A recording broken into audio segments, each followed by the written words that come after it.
పట్టుకోలేము, అటు ఇంకొకరు రావాలి. 100 సంవత్సరాల పైన ఉంది దాని బ్రతుకు. 100 సంవత్సరాల చెట్టు అది.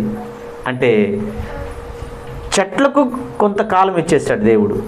అలాగే పక్షులకు కొన్ని కాలం ఉంది తెలుసా? పక్షులు గద్ద అనుకోండి, ఎన్ని సంవత్సరాలు? 70 సంవత్సరాలు. అవునా? కొన్ని పిట్టలు ఉంటాయి, కొన్ని సంవత్సరాలే. అంటే పక్షులకు కూడా దేవుడు కాలాన్ని ఇచ్చాడు. అలాగే కోళ్లకు కూడా దేవుడు కాలాన్ని ఇచ్చాడు. గేదెలకు కూడా దేవుడు కాలాన్ని ఇచ్చాడు.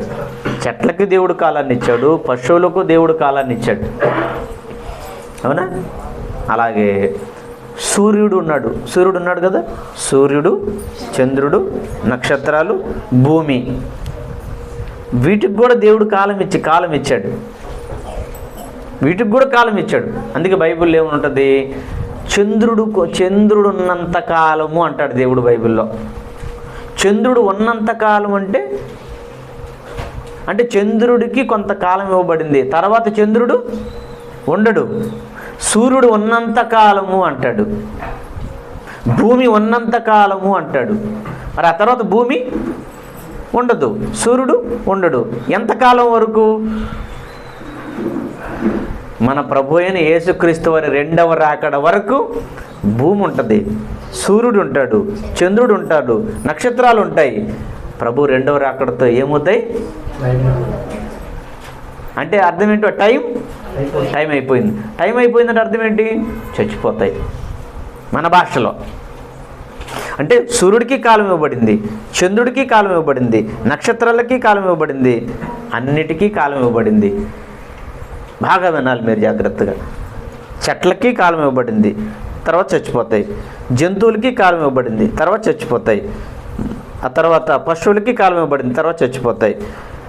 సూర్య చంద్ర నక్షత్రాలకు కాలం ఇవ్వబడింది, యేసుప్రభు 2వ రాకడతో అవి పోతాయి. అలాగే సాతానుకు కూడా కాలం ఇవ్వబడింది, దయ్యానికి కూడా కాలం ఇవ్వబడింది. బైబిల్ ఉంటుంది తెలుసు కదా మీకు.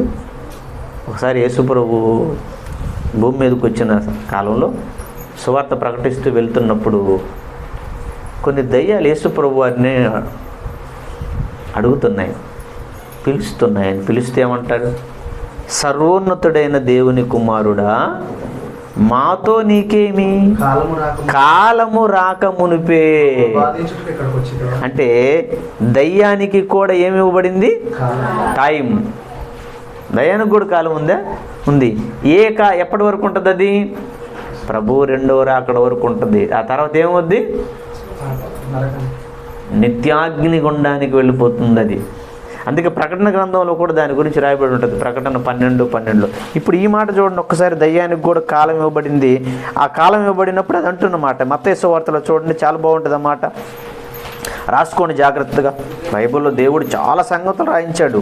మరి ఇవన్నీ మీరు నేను 25 సంవత్సరాల నుంచి నేర్చుకుంటున్నాను తెలుసా ఏమ్మా? మత్తయి సువార్త 8వ అధ్యాయం చూడండి ఒక్కసారి. మత్తయి సువార్త 8వ అధ్యాయము 29వ వచనం చూడండి ఒక్కసారి. మత్తయి సువార్త 8వ అధ్యాయం 29వ వచనం. దేవుని కుమారుడా, నీతో మాకు ఏమి? అమ్మా బాగా వినండి.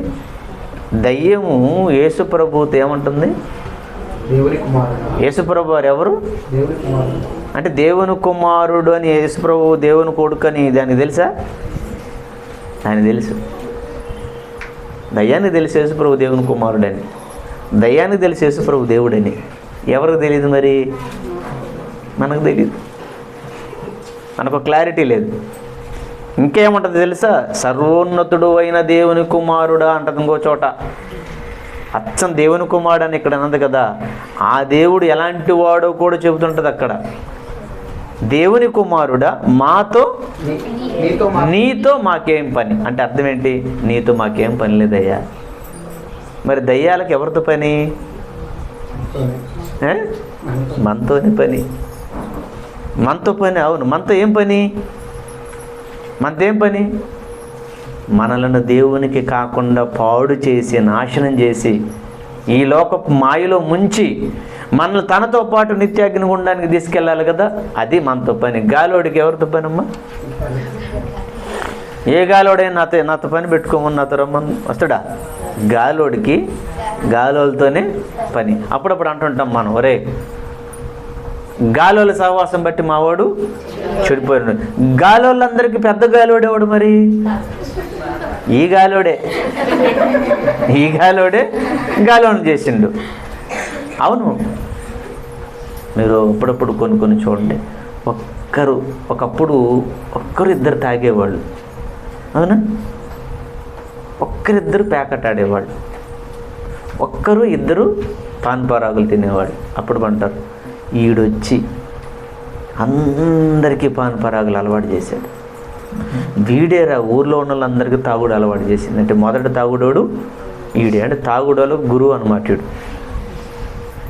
దండం పెట్టకూడదు, వీడు చెప్పులతో దండేయాలి. ఈ గాలి తిరిగేవాడు, ఎప్పుడు తిరిగిపోతాడు వీడు తిన్నగా ఒక చోట ఉండడు. వీడి గురించి రాయబడిన మాట ఏంటి తెలుసా?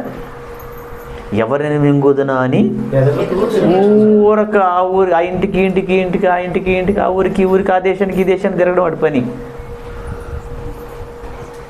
అవునా? కొంతమంది ఊరక ఇంట్లో తిన్నగా ఉండరు, ఎక్కువగా కొంతమంది ఆడపిల్లలు ఏదో ఎల్లమ్మడి తిరిగే అలవాటు కొంతమంది.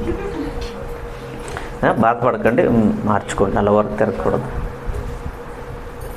తిరుగుతున్నారు అనుకోండి, ఏమంటారు పెద్దవాళ్ళు ఏమంటారు, ఎందుకురా ఊరకు కుక్క తిరిగినట్టు ఆ ఇంటికి తిరుగుతున్నావు అని మగపిల్లలు అంటారు. ఆడపిల్లలు కూడా కుక్క తిరిగినట్టు ఎందుకు తిరుగుతున్నావు అంటారంటే, కుక్క తిరుగుద్దా? కుక్కను చూడండి, మీరు గమనించండి, కుక్కని ఏదో పెద్ద పని ఉన్నట్టుగా మన ఇంటి దాకా తలుపు దాకా వస్తుంది, అలా తొంగి చూస్తుంది, ఏమో పని ఉన్నట్టుగా మళ్ళీ వెళ్ళిపోతుంటుంది. అది గేట్ నెట్టుకొని అలా వస్తుంది. గమనించి చూడండి మీరు, ఏం పని ఉండదు మళ్ళా. అంటే కుక్క ఒక చోట తిన్నగా ఉండదు, ఆ ఇంటికి ఊరకు తిరుగుతుంటుంది. అలాగే మనుషులు కూడా కుక్కల్లా తిరుగుతుంటే ఊరక, అందుకు ఆ మాట అన్నారు, కుక్క బుద్ధి వచ్చిందిరా నీకని. వీడు గాలి తిరుగుతుంటాడు, పాడు చేయడం. ఎవరిని పాడు చేయాలి? నువ్వు బాగున్నావు, నీకే అలవాటు లేదా? నీకేదో ఒక అలవాటు చేయాలి, అవునా? ఏదో ఒక అలవాటు మనకు చేయాలి, మనల్ని పాడు చేయటమేనండి వాడి లక్ష్యం. అందుకే వాడు దేశాలు గాలికి తిరుగుతుంటాడు. అందుకే యేసుప్రభు పరలోకంలో కూడా ఒకసారి దేవదూతల మీటింగ్ జరిగింది. అక్కడ మీటింగ్స్ పరలోకంలో కూడా జరుగుతాయి. దేవదూతల మీటింగ్ జరిగితే ఈ గాలికి తిరిగేవాడు తిరుగుతూ పరలోకానికి కూడా వెళ్ళిపోయాడట. వెళ్ళిపోతే అక్కడ ప్రభు మన నాన్న అడుగుతున్నాడు, డాడీ అడుగుతున్నాడు, ఏరా ఎక్కడి నుంచి వచ్చావని. ఎక్కడి నుంచి వచ్చావంటే వాడు అడుగుతున్నాడు. అప్పుడు వాడు చెప్తాడు, ఏదైనా వాడు కొన్ని నిజాలు చెప్తాడు. మనకు లాంటి మరీ అంత అబద్ధికులు కాదు వాడు. కొన్ని విషయాల్లో వాడికి సిగ్గుశారం ఉంది, వాడికి చాలా సిగ్గుశారం ఉంది వాడికి, తెలుసా? కొన్ని విషయాల్లో వాడు ఎక్కడి నుంచి వచ్చావని అడిగాడు.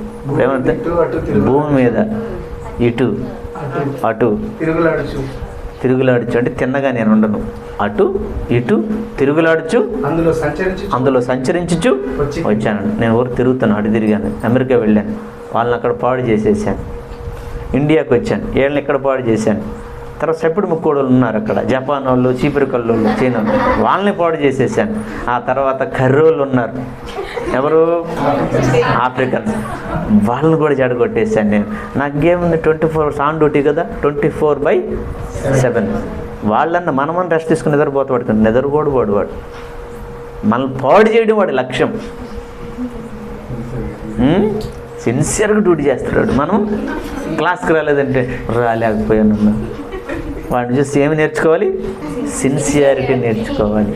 రెండవది సీనియారిటీ కూడా నేర్చుకోవాలి. వాడు ఎంత సీనియర్ అంటే మనం పుట్టక ముందు పుట్టాడు, అప్పటి నుంచి పాడు బుద్ధిలే వాడి.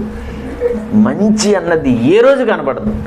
అంటే ఆ చెడు కూడా అంత సిన్సియర్గా చేయాలన్నమాట. అప్పుడు అంటే అన్న తాగాలన్నా, నేను తాగడంలో మాత్రం సిన్సియర్ నన్ను, ఒక్కరోజు కూడా మేము 90 తగ్గడానికి లేదు అంటాడు.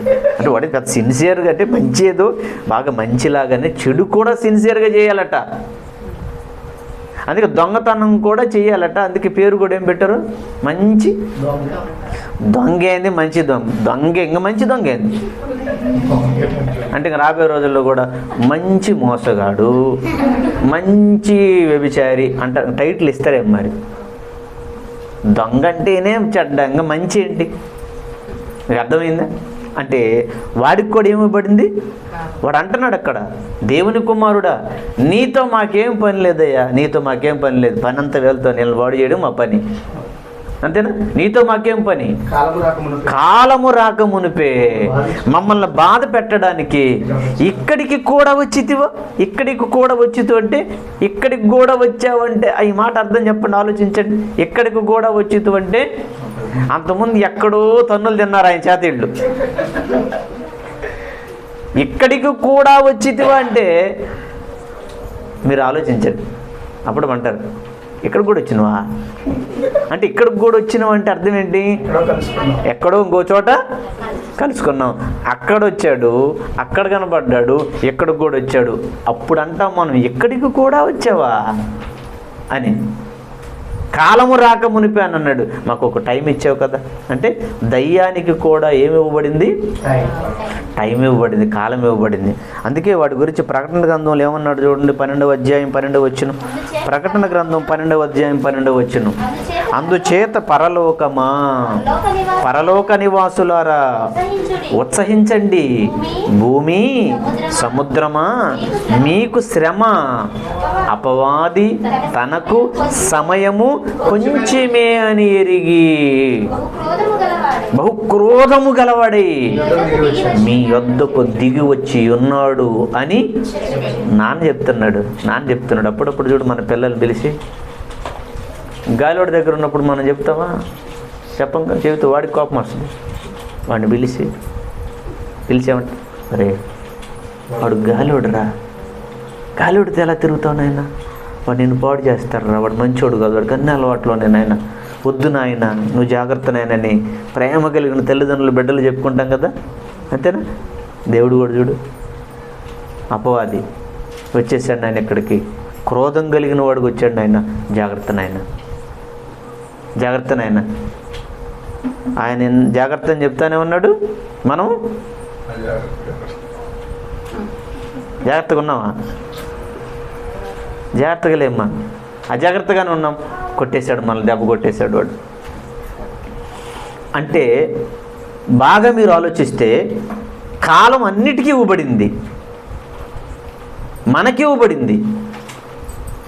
ఇంతకీ దేనికి ఇవ్వబడింది మనకి కాలం? అమ్మా, దేనికి ఇవ్వబడింది కాలం? ఒకసారి ఈ సృష్టిలో ఎక్కువగా మనకు దగ్గరగా ఉండి దగ్గరగా మనం ఉంటున్నాం, మనతో ఉండేవి, వాటి మధ్య మనం ఉండేది ఎక్కువగా చెట్ల మధ్య. అవును కదమ్మా? చెట్లు ప్రగతికి మెట్లు. అందుకే అశోకుడు ఏం చేశాడని మనం చదువుకున్నాం. మనం అశోకుడు రోడ్డుకి ఇరువైపులా చెట్లు నాటించాడు. దేవుడేమో అరణ్యంలో చెట్లు నాటాడు. మీసాల వీరప్పనొచ్చి నరికేశాడు. అవునా? ఇప్పుడు కూడా చూడండి, ఏదో పెద్దల పుణ్యాన వాళ్ళ నాన్న పుణ్యాన బావి దోవిస్తే కొడుకు వచ్చి ఇడు బోడేసిండు అంటాడు. నానెందుకు బావి దోవించాడు? నీళ్ళు వస్తే ఇడు ఏదో రాగులన్నా సజ్జలన్నా పండించుకుంటాడు, వీడు బతుకుతాడు వాడని నాన్న కష్టపడి బావి దోవిస్తే వీడొచ్చి పోడేశాడట. అవునా? దేవుడు చెట్లు నాటాడు, చెట్లు దేవుడు నాటాడు, అంతేనా? మనం మన చేతులతో కొన్ని చెట్లు నాటుకుంటున్నాం. మనం చెట్లు లేకపోతే చాలా కష్టం, బతకలేదు తెలుసా? పచ్చదనం అందుకే అంటారు. అందుకే ప్రతి ఒక్కరిని చెట్లు నాటండి అంటారు. అవునా? చెట్లు నాటుదామని, చెట్లు నాటండి అని అప్పుడప్పుడు చూడండి ఎమ్మెల్యేలు, ఎంపీలు, కలెక్టర్లు, అవునా, వాళ్ళు వచ్చి అప్పుడప్పుడు చెట్లు నాటిపోతుంటారు. చెట్లు ఏం చేస్తాయి? మనకు ఆక్సిజన్ ఇస్తాయి అమ్మా. అందులో పూల చెట్లు ఉన్నాయి, కాయల చెట్లు ఉన్నాయి, మన ఇంటికి ఉపయోగపడే చెట్లు ఉన్నాయి కదా, రైట్. చెట్లు లేని పరిస్థితిని ఊహిస్తే మనం బతకలేం. మనం రకరకాల చెట్లకు కూడా దేవుడు కాలం ఇచ్చాడు. ఒక్కసారి చెట్లకు కాలాన్ని దేవుడు ఎందుకు ఇచ్చాడో రాయించాడు. మనం అర్థం చేసుకోవడానికని దేవుడు బైబిల్లో చెప్పాడు. ఒక్కసారి చూద్దాం. కీర్తనల గ్రంథం 1వ అధ్యాయం 1వ వచనం చూడండి ఒక్కసారి మీరు. కీర్తనల గ్రంథం 1వ అధ్యాయం 1వ వచనం 2వ వచనం చదువుదాం. కీర్తనల గ్రంథం 1వ అధ్యాయము 2వ వచనం చూడండి. 2వ వచనం అమ్మా జాగ్రత్తగా చూడండి. యెహోవా ధర్మశాస్త్రమునందు ఆనందించుచు. ఏమా ధర్మశాస్త్రం అంటే వాక్యం. ఇప్పుడు మీరు వాక్యము వింటూ నేను చెబుతుంటే నాకు ఎంత ఆనందంగా ఉందో తెలుసా అమ్మా? నాకు చెబుతుంటే ఎంత ఆనందంగా ఉందో తెలుసా? మీరు కూడా ఆనందంగా వింటున్నారు. ఆనందమే కదా, ఆనందం అనిపిస్తుంది, ఆశ్చర్యం కలుగుతుంది మనకు. అవునా అని. అవును కదా, ఆనందం ఆశ్చర్యం రెండు కలుగుతున్నాయి. ఆనందం ఆరోగ్యానికి మంచిదేగా, మంచిదేనా?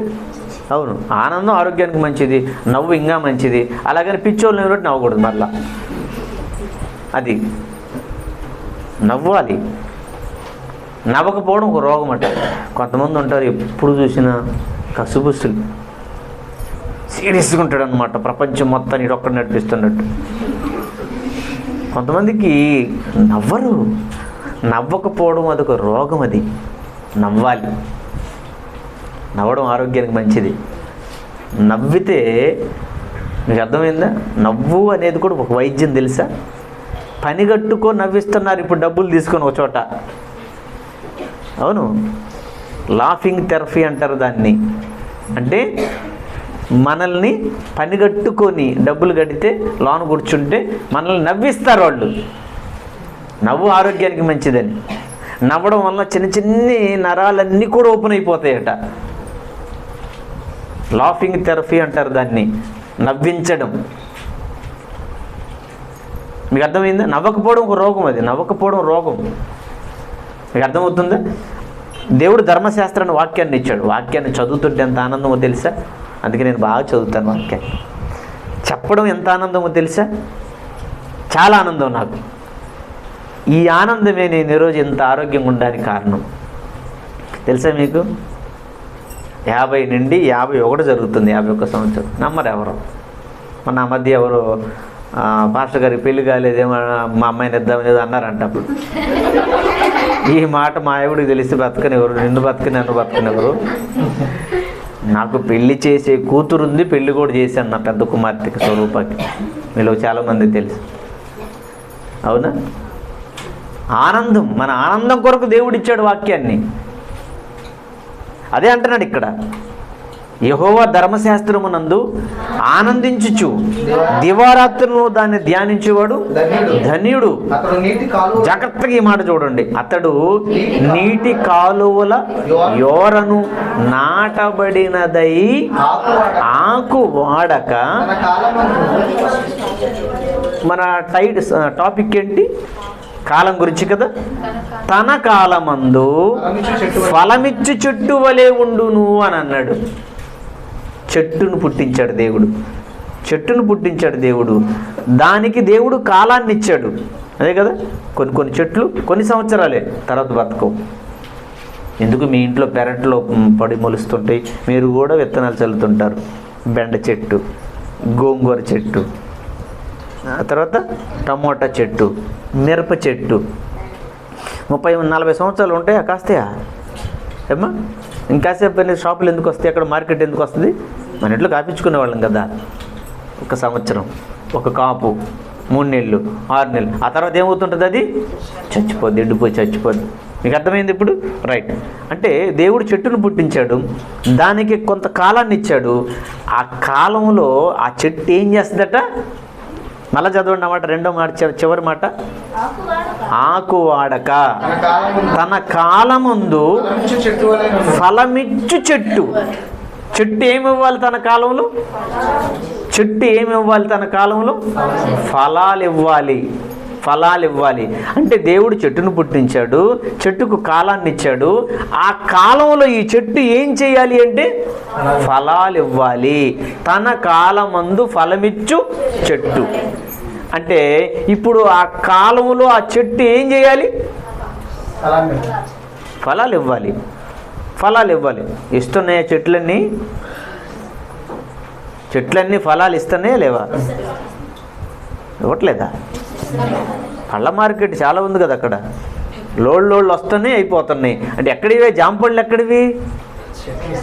చెట్లు ఇస్తేనే. మామిడి పండ్లు ఎక్కడివి? చెట్లు ఇస్తేనే. యాపిల్ ఎక్కడివి? చెట్లు ఇస్తేనే. దానిమ్మ ఎక్కడివి? చెట్లు ఇస్తేనే. అంటే తన కాలంలో చెట్టు ఏం చేస్తుంది అంటే చెట్టుకి ఏం తెలుసు? మాకివ్వబడిన కాలంలో, మాకివ్వబడిన 15-20 సంవత్సరాలు మేము ఫలాలు ఇవ్వాలి. తన కాలమందు ఫలమిచ్చు చెట్టు అంటే కాలం చెట్టుకి ఇవ్వబడింది. ఎందుకు ఇవ్వబడిందో చెట్టుకు తెలిసిందా? చెట్టుకు తెలిసిందట. చెట్టు అంతా మనకు తెలియలేదేంది మరి? చెట్టు కింద ఉన్న ప్లేటర్కి తెలియలేదేంది మరి? ఆ చెట్ల చుట్టూ తిరిగేవాడికి తెలియడం లేదేంది మరి? చెట్లు నరికేవాడికి తెలియడం లేదేంది మరి? ఆశ్చర్యంగా ఉండలేదు? సిగ్గు అనిపించట్లేదు కదా? సిగ్గు అనిపిస్తుంది కదా? నాకైతే చాలా సిగ్గు అనిపిస్తుంది. మరి ఇంత దారుణమా? చెట్లకు తెలిసినాయట. మాకివ్వబడిన కాలంలో మేము ఫలించాలి. అందుకే చూడండి, కొన్ని చెట్లు చూస్తే పిచ్చి కాపు. రేగి చెట్లు ఉంటాయి. రేగి పళ్ళు తెలుసు కదా మీకు? నాటు రేగి పళ్ళు అత్యంత పదార్థం. అది విటమిన్ సి ఉంటుంది అందులో. ఆస్కార్బిక్ యాసిడ్ అని ఉంటుంది. నేను విపరీతంగా తినేస్తాను. ఎలా తినేస్తాను? అన్నం ఈ తెల్లగూడు మానేసి తినేస్తాను. దరిద్రం ఇది కొద్దిగా ఒకప్పుడు ఏమంటారు దీన్ని? వరి అన్నం. అసలు వరి అన్నం అంటే మీరు ఒకప్పుడు దీని పేరు తెలుసా మీకు? పెద్దవాళ్ళు ఉన్నారు కొంతమంది తెలిసి ఉండొచ్చు, మరేమో నీకు కూడా తెలిసి ఉండొచ్చు, మరి మీకు కూడా తెలీదు. వరికూడు ఒకప్పుడు దాన్ని ఏమన్నారు తెలుసా? ఎవరన్నది మాట? Very good. వరికూడిని ఒకప్పుడు ఏమనేవాళ్ళు? స్వాంబువ. అంటే ఎప్పుడు చేసేవాళ్ళు తెలుసా? పండగకు మాత్రమే వరికూడు ఉండేవాళ్ళు. ఇక ఇంట్లో పిల్లలు గందరగోళం. ఏం చెప్తారు తెలుసా? ఈరోజు మా ఇంట్లో వరికూడు అని ఆ వరికూడు తెల్ల అన్నం కోసం అల్లకల్లోలం అయిపోయేవాళ్ళు. స్వాంబు అనేవాళ్ళు. వాళ్ళు పండగకు మాత్రం చేసుకునేవాళ్ళు వారు. ఇప్పుడు అది ఎక్కువైపోయి 3 పూట్ల 3 వాయిలు 4 వాయిలు ఇడ్లీలు, దోశలు, బోండాలు, పూరీలు అన్నీ దాంతోనే చేసేసారు. ఎక్కువైపోయి ఈరోజు షుగర్లు, బీపీలు, బొజ్జలు, కిడ్నీలు పోవడం, అవునా, ఇవన్నీ వచ్చేసాయి. థైరాయిడ్లు వచ్చేసాయి. బ్లడ్ చచ్చిపోతూ ఉంది. అది ఒక్క పూట అంతే తినాలి. రెండోసారి కూడా అన్నం తినకూడదు. బలమైనవి మిగిలినవి ఉన్నాయి, తినాలి కొన్ని. నా సీక్రెట్ అంతే, ఏం లేదు అక్కడ. ఇంకా మంత్రాలు లేవు, ఏమి లేవు. అవునా? రైస్ కొద్దిగా తినాలి. మీకు అర్థమైంది? కానీ మనం ఏం చేస్తాం? 3 పూట్ల. అందుకే పెళ్ళిళ్ళ దగ్గర కూడా చూడండి. పెళ్ళిళ్ళ దగ్గర నేను ఈ మధ్య ఎప్పుడో చూసి నేను చాలా నవ్వు వచ్చింది, బాధ కూడా వచ్చింది. మామూలుగా అన్నం ఏమో హస్తాలు ఉంటాయి కదా, ఇలా తీసి ఇలా పెట్టేవాడు. జనాలు ఎందుకు బాగా తిండికి అలవాటు పడిపోయారు ఎక్కువ తినడానికి. ఎందుకు కళ్ళు పెద్దవి అయిపోయింది. కడుపు చిన్నగా ఉన్నా కళ్ళు పెద్దవి అని ఇలా పెడుతుంటే, ఇలా పెడతావు, కొంచెం పెట్టమని అనేసరికి వాడు ఇలా దూర్చను, ఇలా వేయనందుకని ఇలా పెట్టి హస్తాన్ని వాడు ఇలా తిప్పడం మొదలుపెట్టి ఇటు నెట్టడం ప్రారంభించారు. భోజనంలో వడ్డించే దగ్గర చూడండి, డీసులో వాడు ఇంగిట్ట పెట్టి నెట్టడం ప్రారంభించాడు. ఇట్లా వేయడం వాడు బాధపడుతున్నాడు, ఏం పెద్దగా వేయవని. అందుకని వెనక నుంచి నెట్టింగ్ పోద్దిగా ఎంతైనా అంతే. మనకి స్ట్రాక్ నిండా పడితే కళ్ళు చల్లబడితే అప్పుడు అమ్మయ్యా అని. ఏందో మరి మనం కూడా భోజనానికి తిండికి అలవాటు పడ్డారని చాలా. ఆ తిండే ఉరవుతుంది, మీకు రోగాలు తెచ్చిపెడుతుంది. అన్నం అంత ఎక్కువ తినకూడదు. తినవలసిన పచ్చి కొబ్బరి, వేరుశెనగ గుళ్ళు, అవునా, తాటి ముంజలు, జామకాయలు, ఎండు కొబ్బరి, బెల్లం, కోడిగుడ్లు, చికెన్, మటన్, చేపలు, గోంగూర, కాయకూరలు, ఎక్కువ ఆకుకూరలు అయితే తినేయాలి. మనం బోండాలు, బజ్జీలు, పూరీలు, పలావులు, నూడిల్స్, కేకులు, పిజ్జాలు, ఏందో ఆ పేర్లు చదవడానికి కూడా సిగ్గు అనిపిస్తూ ఉంది.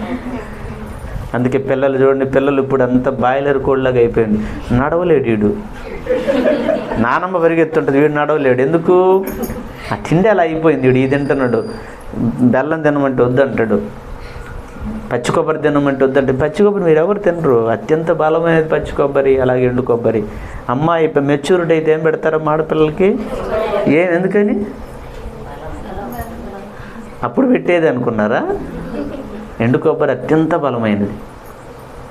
నేను అవే తింటాను, అందుకే ఎంత స్టామినా, ఎంత ఫిజిక్. 51 సంవత్సరం అంటే మీరు ఆలోచించండి. మీరు కూర్చోలేరు, తెల్లవారుదలు నిలబడి చెప్తాను నేను, ఇలానే చెప్తాను నిలబడి. మీరు వినే దమ్ము ఓపిక మీకు లేవు. థమ్సప్ ఉందా, దమ్ముందా థమ్సప్ దావడానికి అంటాడు కాదు, వినటానికి మీకు దమ్ము ఉండదు, వినలేరు మీరు, శక్తి లేదు. ఇప్పటికే మీరు నీరసించిపోతున్నారు. చూడండి, ఇక తొందరగా ముగిస్తే దండం పెట్టి వెళ్తాం సార్ అన్నట్టుగా అనిపిస్తుంది కదా మీ ప్రాణాలు. అది ప్రియమైన దేవుని పిల్లలు, నాన్న పెట్టాడు మంచి మంచి బలమైన పదార్థాలు, అవునా? అంటే ఒక చెట్టుకు తెలిసింది నేను మంచి ఫలాలు ఇవ్వాలి మీకు అని. నేను మీకు ఫలాలను ఇవ్వడానికే నన్ను దేవుడు పుట్టించాడు. నాకు ఇవ్వబడిన ఈ 10-15 సంవత్సరాలు లేదా 1 సంవత్సరం 6 నెలల్లో నేను విస్తారమైన ఫలాలు మీకు ఇవ్వాలి అని. అంటే కాలం ఎందుకు ఇవ్వబడిందో సాతానికి తెలిసింది, సూర్యుడికి చంద్రుడికి నక్షత్రాలకు తెలిసింది. ఏం తెలిసింది వాటికి?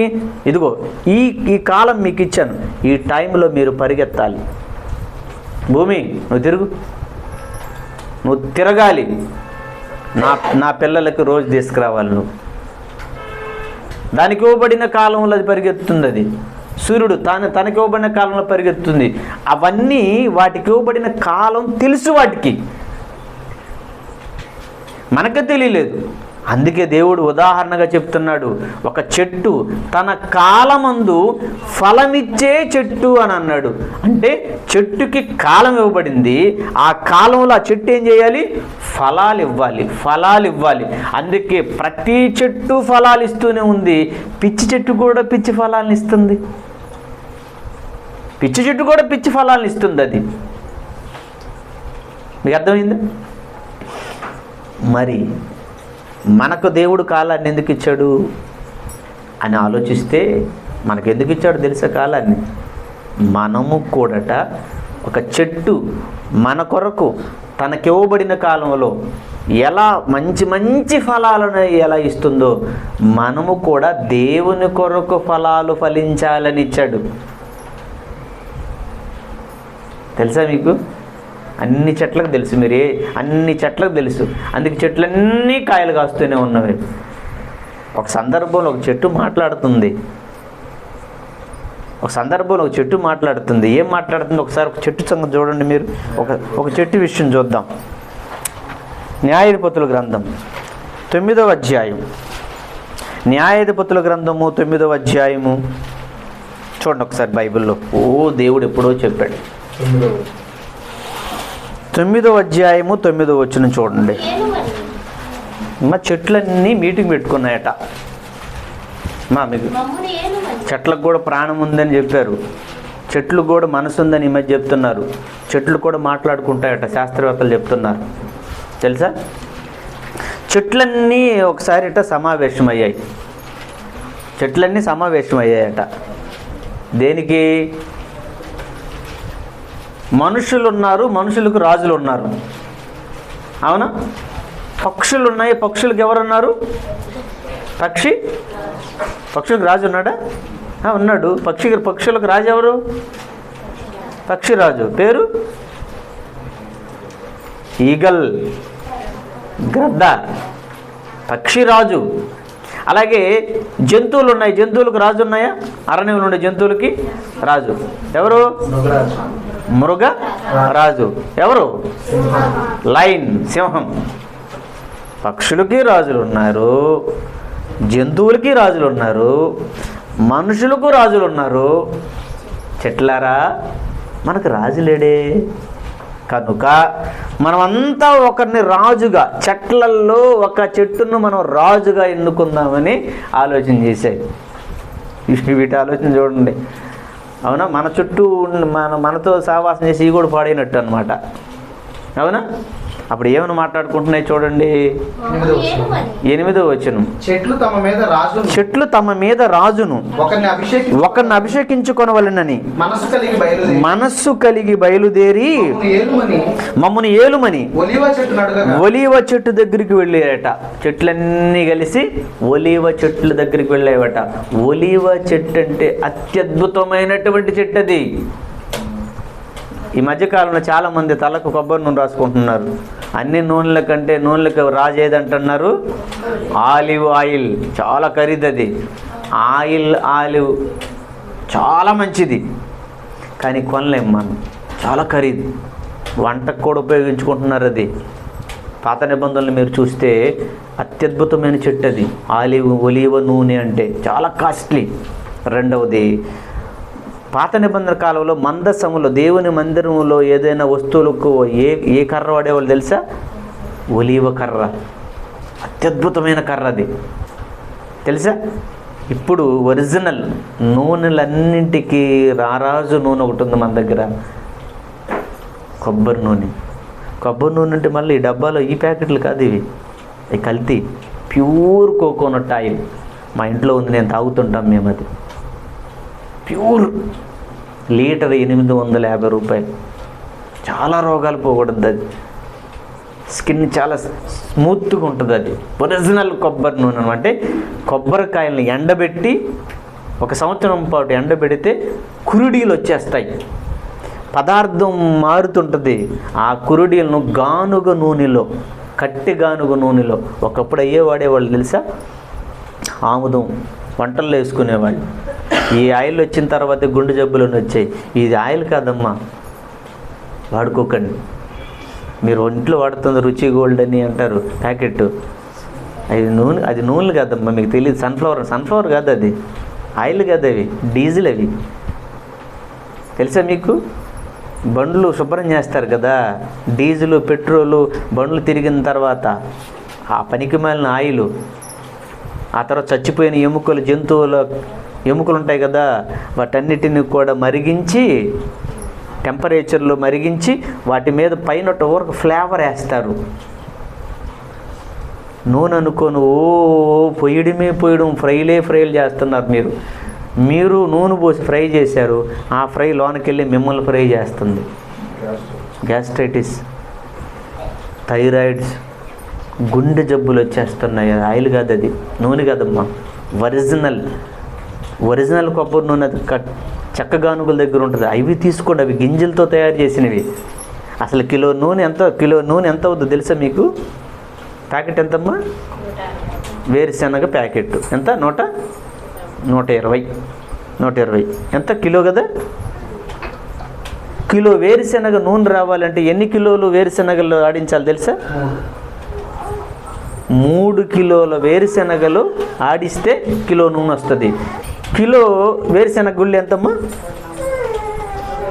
200. సరే 150 వేసుకుందాంలేమ్మా. 150 కిలో. 3 కిలోలు ఎంత? 450. ఇంకోడు సరే ప్యాకెట్ అయితే తీసేద్దాంలే, 450. 3 కిలోలు వేరుశెనగ గుళ్ళు 450 రూపాయలు. 450 రూపాయలు వేరుశెనగ గుళ్ళు ఆడిస్తే కిలో నూనె వస్తుంది. మరి మీరు కొన్న ప్యాకెట్ ఎంత? మీ చుట్టమైన చిన్న ఆయన దానవీర సూరకర్ణుడా? ఎలా ఇస్తాడు చెప్పండి? అది నూనె కదమ్మా, అది కల్తీ. అవి తిన్న తర్వాత మీకు గ్యాస్ ట్రబుల్, గుండె జబ్బులు, చచ్చిపోతున్నారు పిల్లలు, బతకరు ఇక. అందుకే ప్యాకెట్ నూనె తేకుండా ఉంటే అర్జెంటుగా కోసి కాలువలో పారిపోయింది.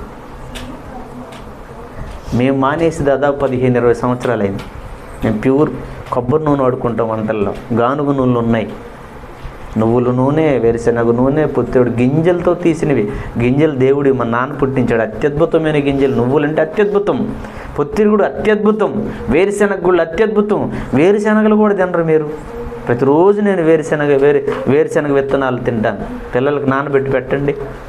అత్యంత బలమైనవి, గుడ్ కొలెస్ట్రాల్, మంచి కొవ్వు. అందుకే నా బాడీలో చెడ్డ కొవ్వు ఇంతవరకు లేదు. ఉన్న కొవ్వు అంతా మంచి కొవ్వు, గుడ్ కొలెస్ట్రాల్ ఉంది. పచ్చి కొబ్బరి, వేరుశెనగ గుళ్ళు, ఎండు కొబ్బరి కూడా. మీకు అది తెలుసా? నానబెట్టాడు, మనం బయట ఒకటి కలపడ్డాం కనుక. ఆ గానుగు నూనెలు ఉంటాయి చూసారా, అవి తెచ్చుకోండి ఒక 1/2 లీటర్. మరి రేట్ ఎక్కువ, డబ్బులు ఎక్కువ రేట్ ఉంటుంది. మరి రేట్ ఎక్కువ అనుకుంటే ఈ రోగాలు తెచ్చుకొని హాస్పిటల్కి పోతున్నాయి, డబ్బులు అక్కడ పోతున్నాయిగా. రెండవది, దేవుని ఆలయం కదా, పాడు చేద్దామా? ఆరోగ్యం పోతే తిరిగి మీకు ఆరోగ్యం రావాలంటే మీ కష్టార్జితం అంతా దారబోయాలి హాస్పిటల్కి. ఆరోగ్యాలు రావట్లే ఇప్పుడు. అదొక పెద్ద వ్యాపారం, మెడికల్ మాఫియా. మీకు అర్థం చేసుకునేంత శక్తి మీకు లేదు, నాకు తెలుసు అది. అందుకే మార్చుకోవాలి, ఆరోగ్యంగా ఉండాలి. దేవుడు దేవాలయాన్ని ఇచ్చాడు, మనం మన బిడ్డలు ఆరోగ్యంగా ఉండాలి. మీ చేతుల్లోనే ఉంది. మీకు అర్థమైందా? ఏమ్మా, ఒలివ చెట్టును వచ్చి అడిగాట. అప్పుడు ఒలివ చెట్టు ఏమన్నది? ఒలివ చెట్టు దేవునిని మానవులను దేని వలన నరులు సన్మానించుదురు? ఆ నా తైలమును నేను ఇయ్యక మాని చెట్ల మీద రాజునై ఉండి ఇటు అటు ఊగులాడుటకు నేను వచ్చేదనా అని అంటే ఏమన్నది? ఒలివ చెట్టు నేను రాజుగా ఉంటాను అని అన్నదా? నేను మీ మీద పెత్తనం చేస్తాను అని అన్నదా? నేను రాజుగా ఉండను. అమ్మో, నా డ్యూటీ ఏంటి? నేను తైలాన్ని ఇవ్వాలి. ఆ తైలాంతో దేవుణ్ణి, మీరు నరులను సన్మానించాలి, దేవుణ్ణి సన్మానించి నా తైలాన్ని నేను ఇవ్వకుండా నేను రాజుగా ఉండను అని అన్నది. అట్లయితే ఒలివ చెట్టు రాజుగా ఉండదంటలేమని మళ్ళీ చెట్లన్నీ బయలుదేరి ఏ చెట్టు దగ్గరికి వచ్చింది? అంజూరపు చెట్టు. అంజూరపు చెట్టు అనేది కూడా అత్యద్భుతమైనది. అంజూర పండ్లు వచ్చాయి తెలుసా మీకు మార్కెట్లోకి? ఏమ్మా, తినండి కొంచెం. ఈ బజ్జీలు, బోండాలు ఇటు కొంచెం దూరంగా ఉండేసి నూడిల్స్ దగ్గర కూడా రానిక్కండి. అంజూర పండ్లు వచ్చాయి, చాలా టేస్ట్ అవి, అత్యద్భుతమైనవి. అంజూరపు పళ్ళు టేస్టే. అంజూరపు ఆకులు ఉంటాయి చూశారు, క్యాన్సర్ని తగ్గిస్తాయి. హిజ్కియాకి ఏ రోగం వచ్చింది? రాజుకి, మంచి రాజు కదా హిజ్కియా. ఏ రోగం వచ్చిందానికి? మరణకరమైన రోగం. మరణకరమైన రోగం అంటే ఇంతకు ఏ రోగం? పేరే ఉన్నది బైబిల్లో? రాచపుండు. రాచపుండు అంటే క్యాన్సర్. చచ్చిపోతామని చెప్పాడు దేవుడు యెషయాతో. ఏడ్ చేశాడు హిజ్కియా, తండ్రి నేను భయభక్తులు కలిగి నువ్వు చెప్పినట్టుగా బ్రతికాను తండ్రి, ఏ తప్పు చేయలేదు తండ్రి, నీ పిల్లలందరినీ పరిపాలించాను. ఏడ్ చేశాడు. మరలా దేవుడు యెషయాని పంపించాడు. యెషయా, మరి వచ్చిన రోగం ఎలా పోవాలి? మరి దేవుడు వైద్యం చేసుకోమని చెప్తున్నాడు. ఏమని? నువ్వు 15 సంవత్సరాలు బ్రతుకుతావు అన్నాడు. ఎలా బ్రతకాలి మరి? ఇప్పుడు ఈ రాచపుండే క్యాన్సర్ చంపేస్తుంది. ఇది మరణకరమైన రోగం కలుగుని ఉంటుంది బైబిల్లో. ఇంకా అది వచ్చి ఇంక చచ్చిపోవాలి ఇంకంతే. అప్పుడు దేవుడు ఏమంటాడు? వైద్యం చెప్తాడు దేవుడు.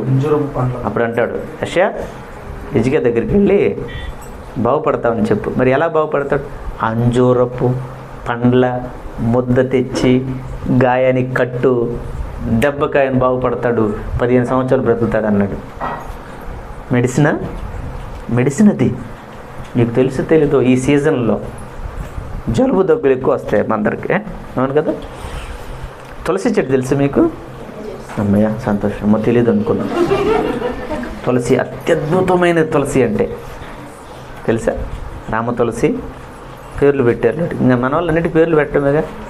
రామ తులసి, కృష్ణ తులసి అంట. రామ తులసి కాదు, కృష్ణ తులసి కాదు, ప్రభు తులసి. అది ప్రభు పుట్టించింది. యాంటీవైరస్. ఆ ఆకులు ఉంటాయి కదా.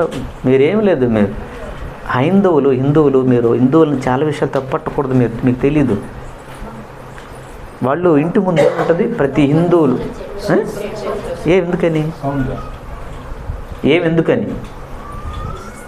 తులసి చెట్టు ఎందుకు పెట్టారు? ముందు పెడతారు, ఇంటి ముందు ఉంటుంది. తులసి చెట్టు చుట్టూ ఏం చేస్తారు? తిరుగుతుంటారు. చాలా చెట్లు ఉన్నాయి కదా, తులసి చెట్టు ఎందుకు పెట్టారు? తులసి చెట్టు అంటే అత్యంత ఆరోగ్యకరమైన చెట్టు. అది ఆ చెట్టు చుట్టూ తిరిగినా చాలు, అందులో ఉన్న నానో పార్టికల్స్ అంటారు, గాలి ద్వారా మన ముక్కుల్లోకి వెళ్ళి ఆరోగ్యాలు బాగుపడతాయి. చుట్టూ తిరిగితేనే ఆ గాలి వెళితేనే ఆరోగ్యం వస్తే ఆకులు తింటే. అందుకు కొంతమంది పెద్దవాళ్ళు మీరు చూసారో లేదో, ఎక్కడ తులసి చెట్టు కనపడ్డా తుంపుకొని అలా తుడిచేసుకొని మట్టి ఉంటుంది కదా, తిని నమిలేస్తారు వాళ్ళు. అత్యంత ఆరోగ్యకరమైన తులసి చెట్టు. ఈ సీజన్లో మీరు ప్రతిరోజు ఉదయం సాయంత్రం జలుబు చేసింది అంటే ట్యాబ్లెట్ వేసుకుంటే 5 రోజులు, 5 రోజులకు పోద్ది అది. ట్యాబ్లెట్లు విషం కదా, లోనికి వెళ్ళి అవయవాలు ఇంకొన్నిటిని బాడీ చేస్తాయి. వేసుకోకపోతే 7 రోజులు. అదే తులసి ఆకు ఉదయం సాయంత్రం ఒక 4, 5, 7, 8 ఆకులు శుభ్రంగా కడిగి దుమ్ము పడతాయి. టీ పెట్టుకుంటారు కదా మీరు, గోరువెచ్చని టీ పెట్టుకొని మరిగించి అంత గ్లాసు మీరు తాగి మీ పిల్లలకు తాపండి. 2వ రోజు జలుబు, దగ్గు, కఫం అంతా దెబ్బకి ఎగిరిపోద్ది. అత్యంత వైద్యం, మెడిసిన్ అది.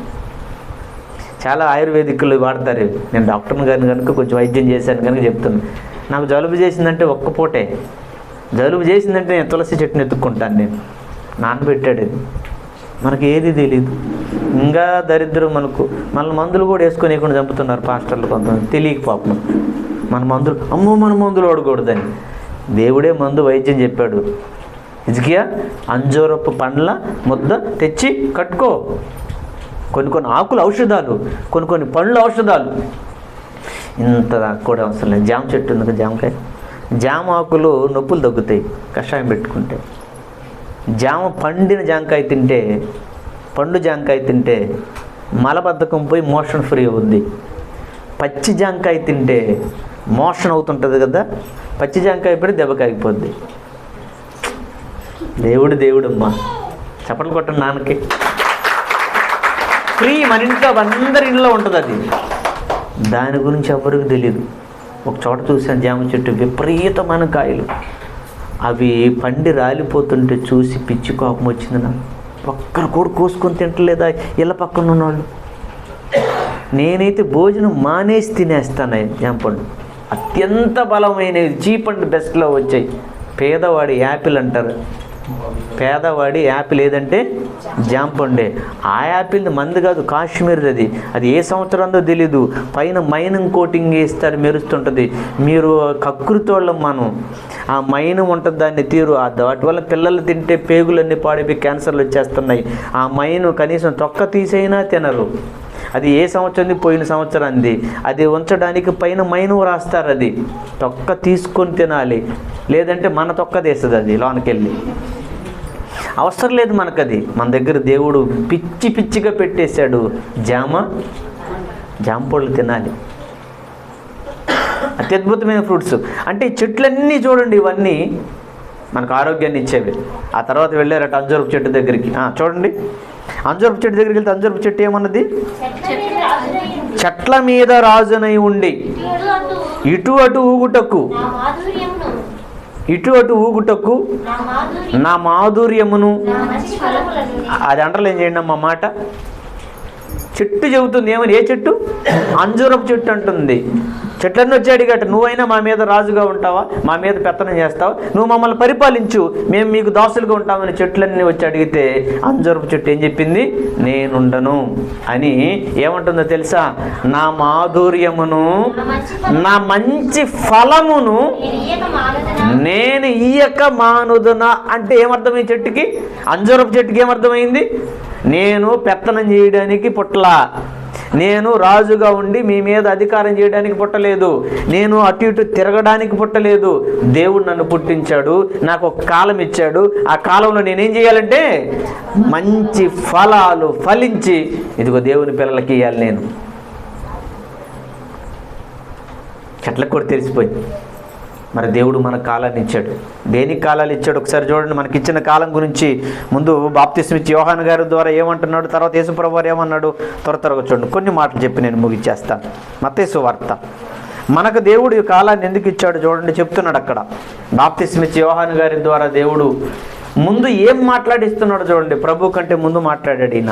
అవును కదా? బాప్తిస్మ ఇచ్చి యోహాను గారు యేసుప్రభువు వారి కంటే ముందు పుట్టాడు. అవును కదా? ఈయన కడుపులో ఉన్నప్పుడే మరియమ్మ వెళ్తుంది. ఉంది కదమ్మా లోకాసు వార్తలో. ఎలిజబెత్ అమ్మ గర్భవతి అయింది, కడుపులో ఈయన యోహాన్ గారు ఉంటాడు, బంధువు అట్ట. మరియమ్మ ఎలిజబెత్ అమ్మ ఇద్దరు ఎవరు? బంధువు. ఒకసారి ఎలిజబెత్ అమ్మ చూడడానికని కొండసీమలకు వెళ్ళింది మరియమ్మ గారు. వెళ్ళగానే ఆమె గర్భవతి. అక్కడ వెళ్ళగానే మరియమ్మ వెళ్ళగానే ఎలిజబెత్ అమ్మకి ఏం చెప్పింది? వందన వచనము చెప్పగానే అన్నది. అంటే వందనం అంటే ఏంటి తెలుసా? గౌరవ సూచకం వందనం. అందుకే దేవుడు మనల్ని ఏం చెప్పుకోమన్నాడు? ఒకనికి ఒకడు వందనాలు చెప్పుకోండి, అవసరమైతే 100 కూడా ఇవ్వమన్నాడు. మనం వందనాలు లేవు, వచ్చేది నిటారుగా కర్ర నిలబడుతుంటాం. కొంతమంది ఉంటారు, మా దగ్గర కూడా వస్తారు, నిలబడుతుంటారు. నాకు అర్థమవుతాను. ఇంక నేనే 2 చేతులు ఎత్తి వందనాలు చెప్తాను. పాప తెలియదేమో, నేర్పిద్దామని. సంస్కారం అది. మీకు ముందు నేను 2 చేతులు ఎత్తి వందనాలు చెప్పాను లేదా? మరి సేవకుడికి నేను చెప్పినప్పుడు మీరు చెప్పకపోతే బయట వాళ్ళు చూడండి ఏమనుకుంటారు? నమస్తే సార్ అంటారు, నమస్తే అంట. ముస్లిమ్స్ అయితే ఏమంటారు? సలాం లేకు భయ్ అంటారు. మనమైతే ఏంది మరియమా? సంస్కారం లేదు మనం. దేవుడు బైబిల్లో చెప్పాడు, ఒకరికొకడు వందనాలు చేసుకో. 2 చేతుల దగ్గరికి రావడం ఎక్సర్సైజ్, తెలిసేది ఆరోగ్యం. రెండవది నాన్న చెప్పిన మాట వందనం చెప్పిందట. మరియమ్మ ఎలిజబెత్ అమ్మకు వందనం చెప్పింది. మీరు కూడా ఒకరికొకరు వందనాలు చెప్పుకోవాలి. మా తమ్ముళ్ళు ఉంటారు తెలుసా, మా అమ్మ కూడా నాకు వందనాలు చెబుద్ది. మా అమ్మ ఇప్పటికుంది, మంచి తల్లి, మంచి ఆరోగ్యం, హెల్దీ. మా అమ్మ కూడా నాలా యాక్టివ్. మా అమ్మ అన్నీ మంచి మంచి వంటలు చేస్తుంది, ఆరోగ్యకరమైన వంటలు చేస్తుంది మా అమ్మ. ఈ రోజుకి ఇప్పటికీ మా అమ్మ నాకు వందనాలు చెబుద్ది, మా నాన్న కూడా వందనాలు చెప్తాడు నాకు. దేవుడు బైబిల్లో చెప్పాడు, ఒకరికొకడు వందనాలు చేసుకోవాలి గౌరవంగా. మరేమో వందనం వచ్చను వినబడగానే కడుపులో ఉన్నాడు ఈయనే గంతులేసేసాడట. అంటే ఆయనకు తెలిసిపోయింది యోహాను గారికి. ఏమని? అమ్మో, నా ప్రభు తల్లి వచ్చింది. యేసుప్రభు ఈయన కూడా ప్రభువుగా, కాకపోతే ఈయన ముందు పుట్టాడు. ఈయన పని ముందు పుట్టి సరాలం చేయాలట ముందు. కొంతమంది చూడండి, చర్చి మేము ఇక్కడికి వచ్చి వాక్యం చెప్పడానికి ముందు ఇదిగో మీ సేవకులు వచ్చారు, మీ సేవకుల కంటే కొంతమంది పిల్లలు వచ్చేసి ఇవంతా సిద్ధం చేశారా? అలా అన్నమాట. నా ప్రభు తల్లి వచ్చిందని లోన గంతులు వేసేస్తున్నాడంట ఆయన. ఏమో మీకు అర్థమైంది కదా? ఈ యోహాను గారు పెద్దోడయ్యాడు, వచ్చాడు. ఏమని చెప్తున్నాడు చూడండి అక్కడ 3వ అధ్యాయం, మత్తయి సువార్త 3వ అధ్యాయం, మత్తయి సువార్త 3వ అధ్యాయము 8వ వచనం. మత్తయి సువార్త 3వ అధ్యాయము 8వ వచనం 9వ వచనం. అబ్రహాము మాకు తండ్రి అని మీలో మీరు చెప్పుకొని తలంచుకొనుకుడి. దేవుడు అరే ముందు మాట అంటే ఫుల్ స్టాప్ ఉంది, అక్కడ లేదు కదా. చివరి మాట 7వ వచనంలోని చివరి మాట చూడండి జాగ్రత్తగా. మారు మనసుకు తగిన ఫలము ఫలించండి అని అన్నాడు. ఎవరమ్మా? మనుషుల గురించే. ఏం చెప్తున్నాడు? మారు మనసు పొందాలి మీరు. మనిషి ఏమవ్వాలి? మారు మనసు పొందాలి. మారు మనసు పొందిన తర్వాత ఏం చేయాలి? మారు మనసుకు తగిన ఫలము ఫలించండి అని అన్నాడు. అంటే మనము కూడా ఫలాలు ఫలించాలి. అది మనం ఫలించాలంటున్నాడు. అంటే కాలాన్ని దేవుడు మనకి ఎందుకు ఇచ్చాడో తెలుసా? దేవుడు మనకి ఇచ్చిన ఈ ఆయుష్ కాలంలో దేవుని కొరకు మనం ఫలించాలట. మనం ఫలించడం అంటే మన నుండి కూడా కాయలు కాయాలట, మన నుండి కూడా కాపు రావాలట. ఏంటా కాపు? ఏ ఫలాలు? మన నుండి రావలసిన ఫలాలేంటి? 9 ఫలాలు ఉన్నాయి, అవునా? నవరత్నాలు. గత ప్రభుత్వం జగన్మోహన్ రెడ్డి గారు ఏం ప్రకటించారు? నవరత్నాలు ఇచ్చారా? ఏమో మీకే తెలియదు, నాకు తెలియదుగా. నవరత్నాలు 9 ఫలాలు ఉన్నాయి బైబిల్లో. అవి వాటిని ఏమన్నాడు? ఆత్మ ఫలములు అని అన్నాడు. 9 కాయలు కాసారా? 9 కాయలు ఉన్నాయి మీలో. 9 ఫలాలు ఉన్నాయా? ప్రేమ ఉందా? మీకే డౌట్ వస్తుంది చూడండి. లేదని చెప్తే మీ మనసే కొడుతుంది. ప్రేమ ఉందా? సమాధానం ఉందా? అందరితో సంతోషం ఉందా? దీర్ఘశాంతం ఉందా? శాంతమ్మ పేరు కానీ దీర్ఘశాంతం, అసలు శాంతమే లేదు శాంతమ్మకి. కనికరమ్మ అంటారు, అసలు కనికరమే ఉండదు. దయమ్మ అంటారు, అసలు ఎవరి పట్ల దయ చూపించదు. పేరులోనే ఉంది దయ, ఆమెలో మాత్రం లేదు. మంచితనం, విశ్వాసం, సాత్వికం, ఆశను నిగ్రహించుకోవడం. దండ ఒక అమ్మాయి మెడలో కనపడింది ఉంటే నాకు లేకపోయినా పర్లేదులే అని అనుకోవడం.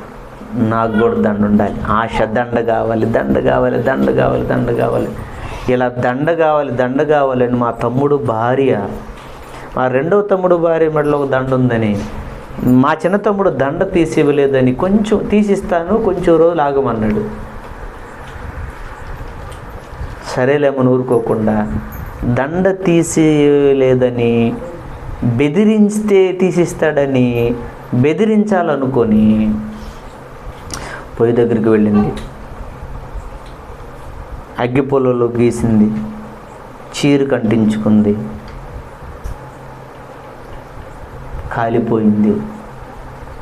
హాస్పిటల్లో ఉండి చచ్చిపోయింది. ఏం చంపేసింది? ప్రభు నమ్మింది, బాప్తిసం కూడా తీసుకుంది, చక్కగా పాటలు కూడా పాడేది. ఏ ఫలం లేకపోవడం వల్ల? ఆశ. ఏ ఆశ? బంగారపు దండ ఉండాలి నా మెడలో అని. మెడకాయ లేకపోతే బాధపడాలి కానీ మెడలో దండ లేకపోతే ఏమైంది?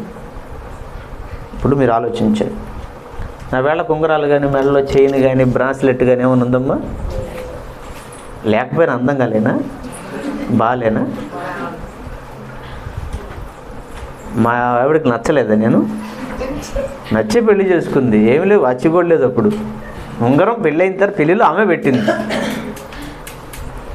నచ్చి నన్ను పెళ్లి చేసుకుంది, ఏమి లేవు. ఆశను నిగ్రహించుకోలేకపోయింది. బంగారపు మీద ఉన్న ఆశను నిగ్రహించుకోలేకపోయింది. లేకపోతే లేదు, సరేనండి, ఓకే అండి, మిమ్మల్ని ఇబ్బంది పెట్టలే, మీకు వీలైనప్పుడే నాకు తీసేయకుండా ఉంటే బతికుండేది కదా. ఈరోజు చచ్చిపోయింది, అన్యాయం చేసింది. మా తమ్ముడు వాడు అన్యాయం అయిపోయాడు. ఇద్దరు చిన్న మగపిల్లలు, చిన్నపిల్లలు. మా చెల్లి వాళ్ళని చేరదీసింది. మళ్ళీ మా తమ్ముడికి పెళ్లి చేయాల్సి వచ్చింది. ఇప్పుడు వాళ్ళ పిల్లలు పెద్దోళ్ళు అయి ఉన్నారు. అప్పుడప్పుడు వాళ్ళని చూస్తే నాకు ఒకలాంటి బాధ.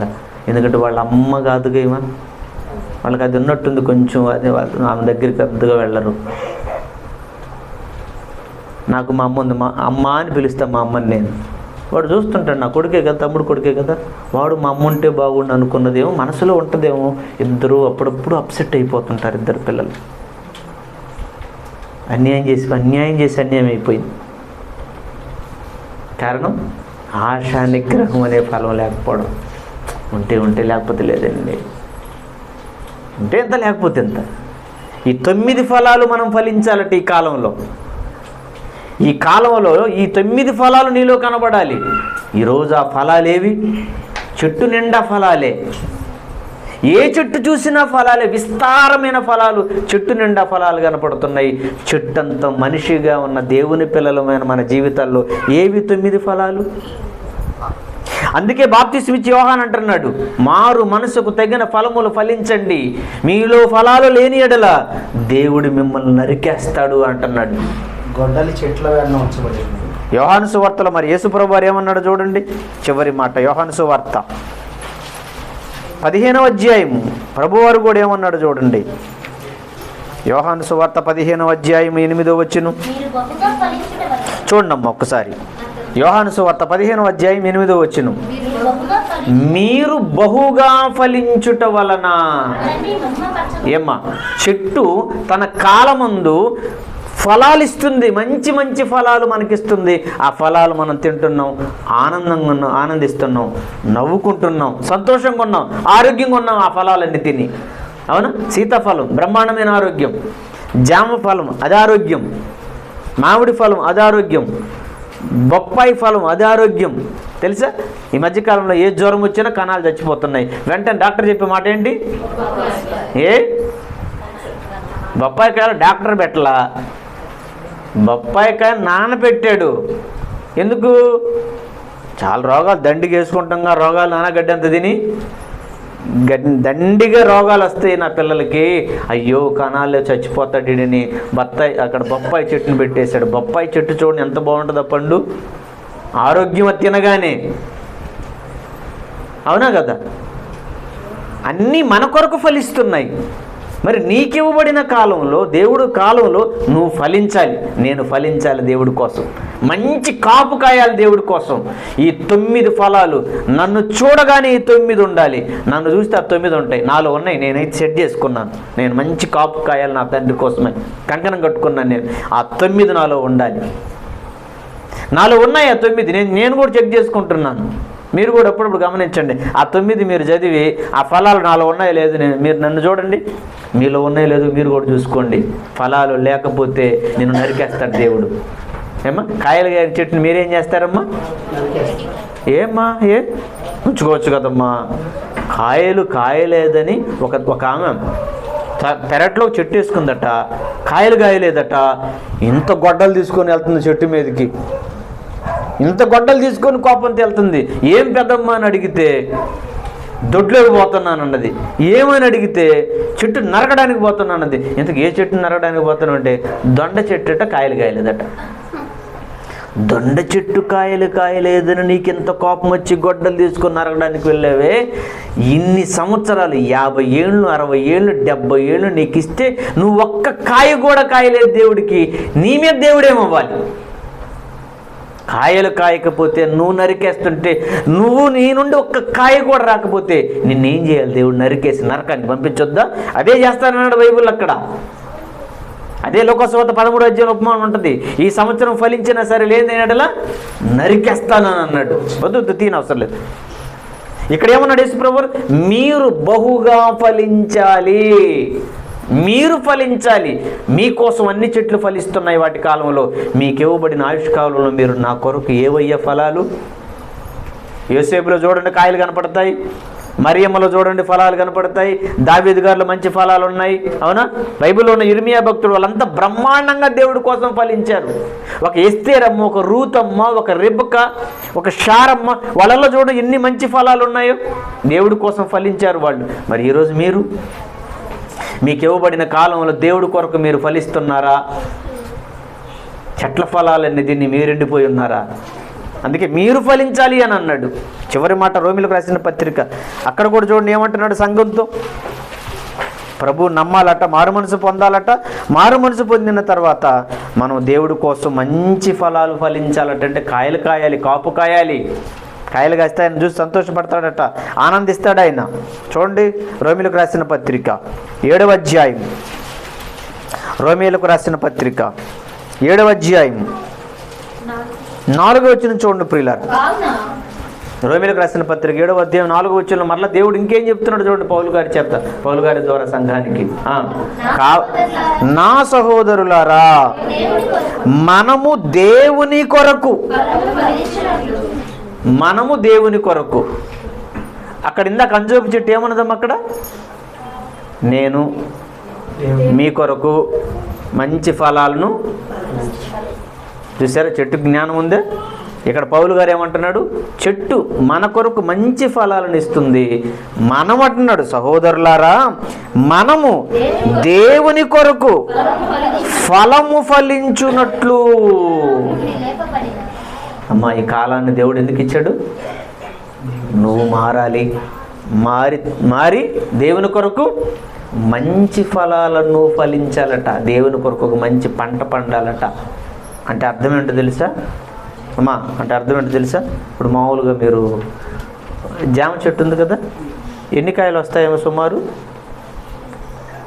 400 100 వేసుకోండి. 100 జాంకాయలు వచ్చాయి. ఆ 100 జాంకాయలు చెట్టు నుంచి వచ్చాయి కదా. చెట్టు ఎన్ని కాయల నుండి వచ్చింది? చెట్టు ఎన్ని కాయల నుండి వస్తుందా? Very good. ఒక కాయలో చాలా విత్తనాలు ఉంటాయి. ఒక్క గింజ నుండి, ఒక్క గింజ మట్టిలో పడి చెట్టు ఎన్ని గింజలు కాదు, వందల కాయలు. ఒక సంవత్సరం అది బ్రతుకున్నంత కాలం. జామ చెట్లు చూడండి మీరు, కొన్ని విస్తారమైన కాయలు కాస్తుంది. ఒక్క గింజ చెట్టై ఇన్నిన్ని కాయలు బుట్టలు బుట్టలు బుట్టలు బుట్టలు కాయలుగా ఫలించింది కదా. అంటే ఒక కాయ ఫలించడం అంటే 1 2 అవ్వడం, 2 4 అవ్వడం, అంతే కదా, అంతే కదమ్మా. రైట్. 1996 సంవత్సరంలో నేను ఒక్కడినే ప్రభువులోకి వచ్చాను. నేను ఒక్కడిని ప్రభువుని నమ్ముకున్నాను. ఈ రోజుకి నేను ఎన్ని కాయలు కాసాను తెలుసా? ఇది కాయ, మా కాయే. మీ సేవకుడు నా కాయే, ఈ సేవకుడు నా కాయే. వేల కాయలను కాసాను నేను. పంట ఎటు వెళ్ళినా లోకన్న పిల్లలు, నేను పంట కాయలు కాసాను నేను. ఒకరిని ఏమయ్యాను, ఒకరిని ఇద్దరమయ్యాం, 2 4 అయ్యారు, 4 8 అయ్యారు. పిచ్చిగా కాపు కాశాను నేను నా తండ్రి కోసం, మా నాన్న కోసం కాయలు కాశాను. ఆ కాయలన్నీ నాన్నకు ఉపయోగపడుతున్నాయి. ఈ కాయ నాయనకు ఉపయోగపడుతుంది, ఈ కాయ నాన్నకు ఉపయోగపడుతుంది. నేను మా నాన్నకు ఉపయోగపడుతున్నాను. నా భార్య, ఆమె కాయ, ఆమె దేవునికి ఉపయోగపడుతుంది. నాకు దేవుడు 2 కూతుర్లు ఇచ్చాడు, ఆ కాయలు కూడా దేవుడికి ఉపయోగపడుతున్నాయి. అంటే ఒకప్పుడు నేను ఒంటరిగా ఉన్న నాకు దేవుడు భార్యనిచ్చి రెండు మేమిద్దరం, మా ఇద్దరికి దేవుడు మళ్ళా 2 కూతుర్లు ఇచ్చాడు. శరీరపరంగా పంటే కదా. మరి దేవుడి కోసం ఏది నీ కాయ, ఏది నీ కాపేది? ఎప్పుడు ఒక్కదాన్ని వస్తావా? ఇంకొకరిని దేవుడి కోసం నడిపించలేవా? ఇంకొకరిని దేవుడి కోసం తీసుకురాలేవా? సంవత్సరానికి ఒక్క కాయ కూడా కాయని వాళ్ళు మళ్ళీ ఏమనాలి చెప్పండి? మనల్ని ఉంచాలా, నరికేయాలా? 26 దాకా ఉంచాలా, 25లో క్లోజ్ చేసి సరిపోద్దా? 24లో కాయ లేదు, 23 సంవత్సరంలో కాపు లేదు, 22లో కాపు లేదు. ఈ 25కి ఎందుకు తీసుకొచ్చాడో తెలుసా? కనీసం ఈ 25వ సంవత్సరంలోనైనా నా కొరకు ఒక్క కాయ అయినా కాస్తాడేమో, ఒక్క కాయ అయినా కాస్తదేమో చూద్దాము అని. 25లో మనం ఒక్క కాయ కూడా కాయలేదనుకో, మనం నరికేస్తాం. ఎందుకమ్మా కాయ కాయనప్పుడు ఇంకెందుకు చెప్పండి? ఏమ్మా, మీ ఇంట్లో మల్లి చెట్టు పూలు పోయినందుకు ఎందుకమ్మా? పూలు పోయిపోయిన పర్లేదు, లేదే ఉంటుంది అంటవా? నరికేదాన్ని. పనికి మాలిందుకమ్మా, పూలు పోస్తుందని నేను ఎక్కడి నుంచి భద్రంగా తెచ్చి నాటి నీళ్లు పోసి పేడ కూడా వేసి పందిరు కూడా వేస్తే ఒక్క మల్లె పువ్వు కూడా పూయలేదని నువ్వు ఎంత ఆవేదన చెందుతావు. బీపీ పెరుగుతుంటుంది, కోపం వస్తుంటుంది. ఎప్పుడు పెరిగేద్దామని నీకే ఇంత ఆలోచన వచ్చిందమ్మా. తల్లి కడుపులో నేను నిలబెట్టి 9 నెలలు సాకి, అమ్మ ఒడిలో వేసి, అమ్మ పాలు ఇచ్చి, ఆ పాలు జరిగిపోతే గేదె పాలు పెంచి, ఆ తర్వాత అన్నప్రాసన రోజు నుంచి మెత్తన్నము, ఆ తర్వాత ఎంత అన్నము, ఆ తర్వాత మొక్కలు కక్కలు, ఇంతటి వాణ్ణి దేవుడు చేస్తే, ఇంత వాక్యాన్ని ఇస్తే, ఇంతమంది సేవకులను పంపించి ఇన్ని వాక్యాలు చెప్పినా కూడా మారు మనసు పొంది ఒక్క కాయ కూడా దేవుడి కోసం కాయకపోతే ఎలా? వాస్తవానికి ఈ గ్రామంలో ఒకప్పుడు ప్రారంభంలో మోహనే కదా, మోహన్ ఒక్కడే అనుకుంటాను ప్రారంభంలో. 2012 కదా మోహను స్టార్టింగ్ అమ్మా? 2010 12 2012లో ఒకే ఒక్క ఇక్కడ మోహన్ ఒక్కడే కదా. ఈరోజు చూడండి, 12 సంవత్సరాల నుంచి అయినా నేను ఒక్కడనే ఉండిపోవాలనుకున్నాడా? నేను ఫలించాలి, మా ప్రజలందరిని తీసుకురావాలి అని కష్టపడ్డాడు, ఖర్చు పెట్టాడు. 12 సంవత్సరాల ఆయన కష్టం పంట ఈరోజు మీరందరూ చప్పట్లు కొట్టండి. అంటే ఏమయ్యాడు? మారు మనసు పొందాడు మోహన్. మారు మనసు పొంది మారు మనసుకు తగిన ఫలాలు ఫలిస్తున్నాడు. కాపు బట్టి కాయలు కాస్తున్నాడు ఆయన ప్రతి సంవత్సరం. మీరు మన నుండి ఫలాలు రావాలి. నాన్నదే కోరుకుంటున్నాడు, రే మీరు ఫలిస్తే నాకు మహిమరా. మీరు ఫలించండి, బహుగా ఫలించండి. మీరు ఫలించడం వల్ల నా తండ్రి మహిమపరచబడతాడు అన్నాడు యేసుప్రభువు వారు.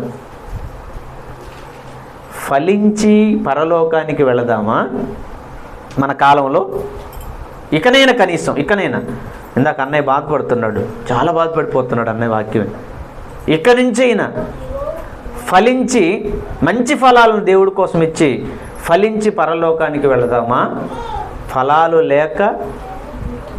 లేక ఫలించక శాపగ్రస్తులమై నరకబడి నరకానికి జారిపోదామా? మీరే నిర్ణయం తీసుకో. ఫలిస్తే పరలోకం, ఫలించకపోతే ఫలించని ప్రతి చెట్టు నరకబడి అగ్నిలో వేయబడుతుంది. చెట్టు కాయలు కాయని చెట్టుని ఏమేం చేస్తారు? నరికేస్తారు. నరికేసిన తర్వాత ఏమవుతుంది? మీరేం చేస్తారు? పొయ్యిలో పెడతారు కదా. అంటే కాయలు కాకపోతే నరికేసి పొయ్యిలో పెడతారు. మనం కాయలు కాకపోతే మనల్ని నరకొద్దా? పొయ్యిలో పెట్టొద్దా? మీరు పుట్టేది చిన్న పొయ్యి, పెద్ద పొయ్యి ఒకటి ఉంది, అదే నరకం అనే పెద్ద పొయ్యి.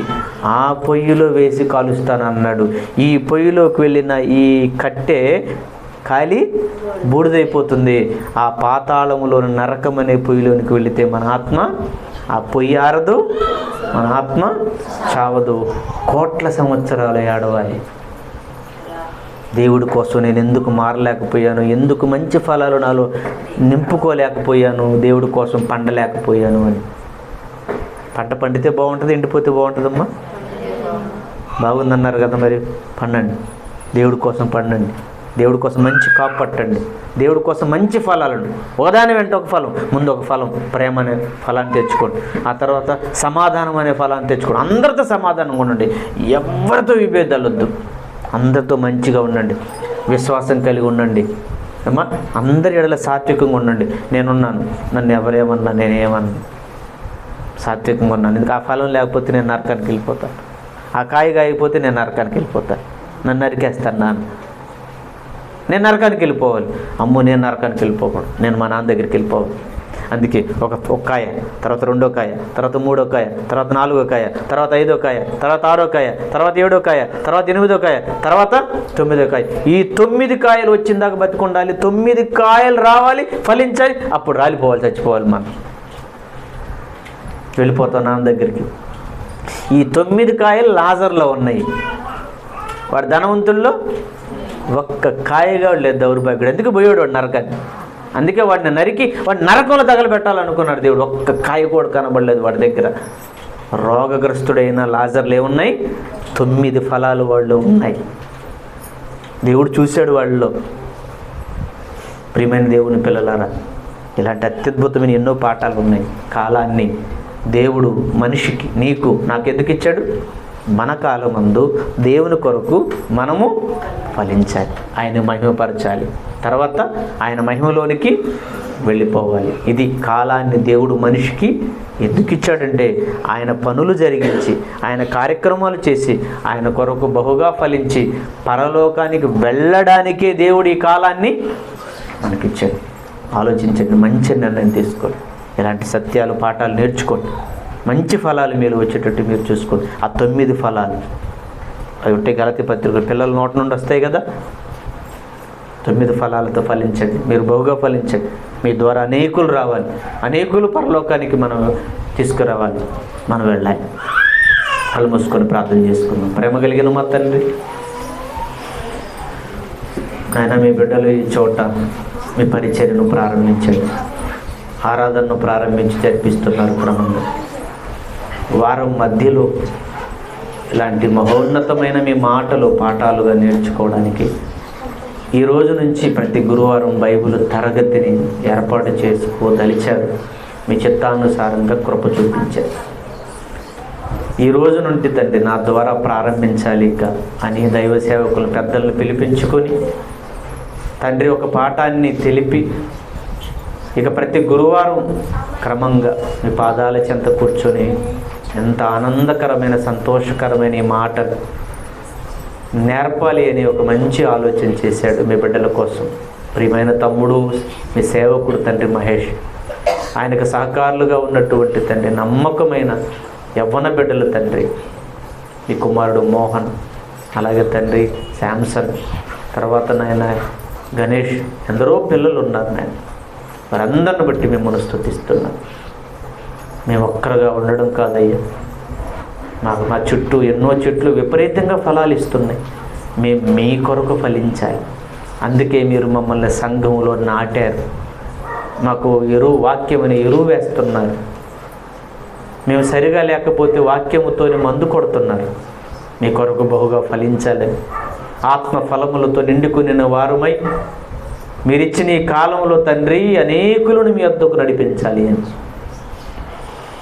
విన్న ఈ మాటలు ఏ ఒక్కరూ విడిచిపెట్టకుండా వాక్యమునికి విధేయులై మంచి మనసుతో, మారిన మనసుతో మీ కొరకు బహుగా ఫలించినట్లు కృప చూపించండి తండ్రి. సంఘ పరిచర్యను అభివృద్ధిపరచండి. మారు మనసు పొంది సంఘముగా కూడుకుంటూ ఆరాధిస్తున్న సంఘంలోని ప్రతి మీ బిడ్డ కొరకు పేరు పేరును ప్రార్థన చేస్తున్న ఈ కుమారులను, కుమార్తెను దీవించండి. ఈ స్థలాన్ని ఇచ్చిన తండ్రి మీ కుమారుడు, మా ప్రియమైన తమ్ముడు ధనంజయ చెల్లి కుటుంబాన్ని జ్ఞాపకం చేసుకోండి. మీ కుమారుడికి మీ సహాయాన్ని అందించండి. ఈరోజు నూతనంగా బాప్తిస్వం తీసుకుని మీలో జన్మించిన సంఘ సభ్యుడిగా మారిన మీ కుమారుడు తండ్రి, కొత్తగా జన్మించిన ఇమానుయేలును బట్టి నేను సన్నిధిలో స్తుతిస్తున్నాను. రక్షణ పొందాడు. ఈరోజు పరిశుద్ధులతో కూడా సంఘ సభ్యుడిగా మారాడు. వాక్యం అనే పాలు తాగుతూ మీ కొరకు బహుగా రాబోయే కాలంలో బలవంతుడు అయిన మీ చేతిలో ఒక బాణముగా సంఘ పరిచర్యలో, సువార్త పరిచర్యలో అనేక మంది ఆత్మలను రక్షించే, తన కుటుంబంలో ఉన్న వారిని కూడా రక్షించుకునే గొప్ప బిడ్డగా ఆయురారోగ్యములతో నింపండి. సంఘ పరిచర్యలో ముందుండి సహకారులుగా ఉండి నాయన ఉన్న తమ్ముళ్ళందరి కొరకు ప్రార్థన చేస్తున్నాం. ఇక్కడ ఈ సేవ కొరకు ఎందరో తమ్ముళ్ళు తమ కష్టార్జితాన్ని ఇచ్చి పురుకొల్పుతూ సేవకుడుగా ఆయనకి వెనువెంట ఉంటూ నాయన మరి అనేక ఆత్మలు రక్షణలోనికి, పరలోకానికి రావాలని, ఫలించి పరలోకం చేరాలి అని బిడ్డలు కష్టపడుతున్నారు. ప్రతి ఏటా సభలు జరిగిస్తున్నారు. మీ పిల్లలు వారి చేతి పనులను దీవించండి తండ్రి. పసుగలలో ఉన్న ప్రతి కుటుంబం కొరకు పేరు పేరును ప్రార్థన చేస్తుంది. అన్ని కుటుంబాలను దీవించండి. సంఘాలను, సేవకులుగా ఉన్న వారిని కూడా దీవించండి.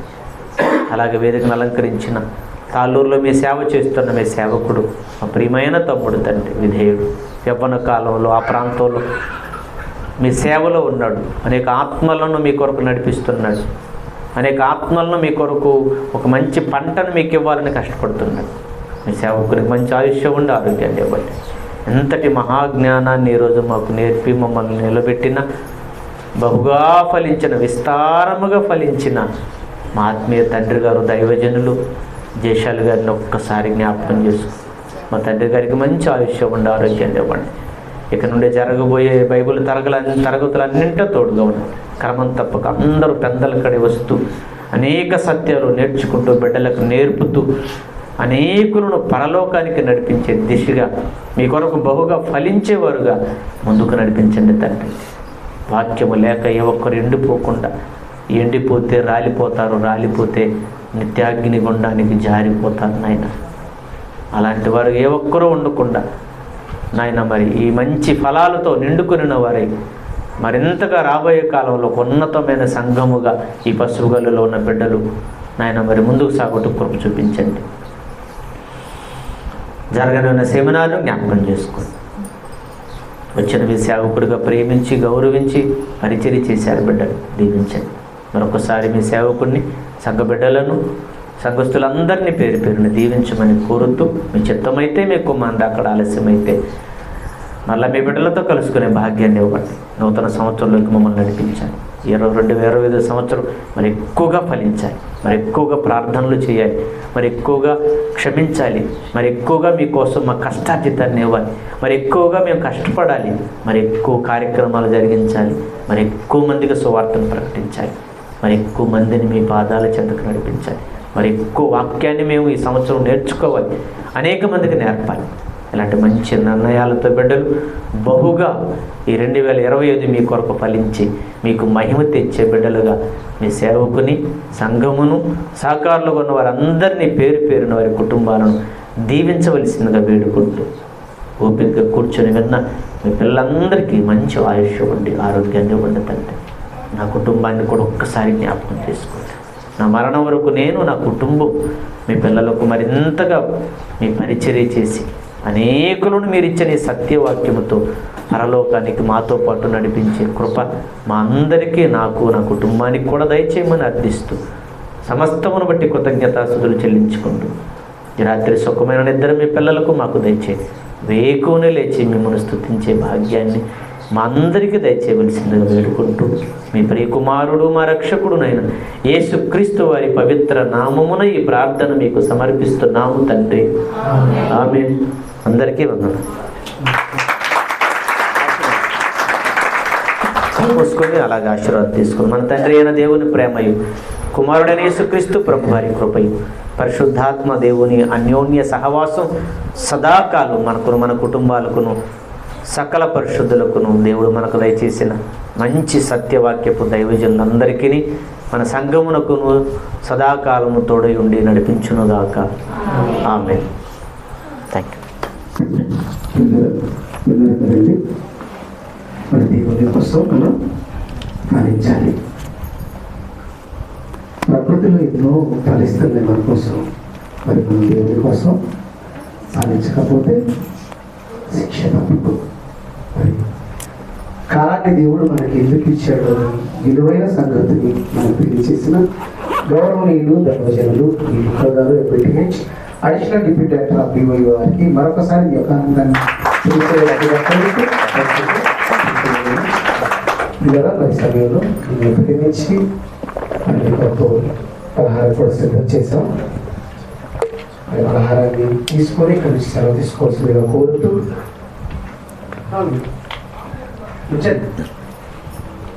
పాట ప్లే చేస్తుండగా అది పలహారం పంచవలసిందిగా మరి సహోదరుడు విజయాన్ని గారిని కోరుతున్నాం. ప్రార్థన చేయండి. పలహారం కొరకు ప్రార్థన చేయించి పంచుతుంటే పాట పాడతాం. ఎక్కడిగా చూసి పెద్దవాళ్ళు ఓకే అండి. మరి పలహారం నిమిత్తమై అలానే ప్రేమించి తీసుకొచ్చారు. పలహారంలో ప్రేమించి తీసుకొచ్చిన వారి విషయమై సంఘము విషయమై ప్రార్థన చేయవలసిందిగా మన మధ్యలో ఉన్నటువంటి సహోదరుడు మోహనయ్య గారు వచ్చి ప్రార్థన చేయవలసిందిగా కోరుతున్నాం.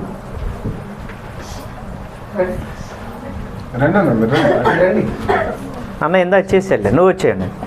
అవసరం.